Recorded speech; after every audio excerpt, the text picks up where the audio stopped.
कि हमार मिक्सी तहार मिक्सी हमार मिक्सी तहार मिक्सी दोनों के मिक्सी बड़ा काला हमार पीसे नरम मसाला तहार पीसे गरम मसाला हमार पीसे नरम मसाला तहार पीसे गरम मसाला कि तहार मिक्सी अरे हमार मिक्सी कि दोनों के मिक्सी बकाला काला कि हमार पीसे नरम मसाला तहार पीसे गरम मसाला। और हम गईले माने बहुत सारा रंगदारी सॉन्ग बा लेकिन हम बारी बारी से सुनाए हो फकर खाती बाबू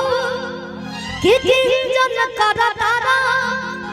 कि काहे बोलसी जापा अरे जन करा तारा कि 5 मिनट में हो जाइबो तू पहला कि करा नहाला कि हमार मिक्सी तहार मिक्सी हमार मिक्सी तहार मिक्सी दोनों के मिक्सी बड़ा काला हमार पीसे नरम मसाला तहार पीसे गरम मसाला हमार पीसे नरम मसाला तहार पीसे गरम मसाला।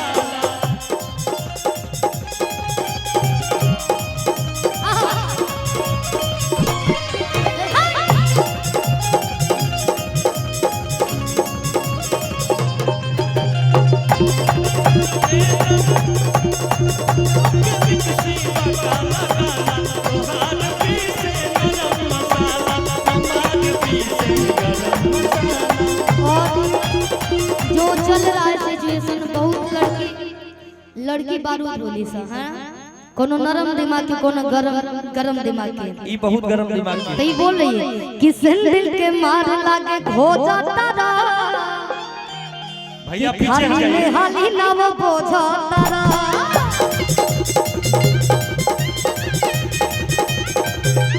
दिल के मार लागे खो जाता रा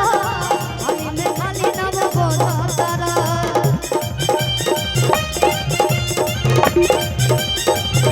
मोट जनी करो नाल पाता करो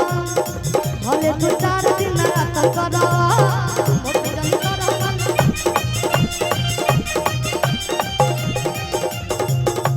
कि अपन बुरा हमार कोई चाह भाला कि बन तारा लाला अरे हमार मिक्सी हमार मिक्सी हमार मिक्सी हमार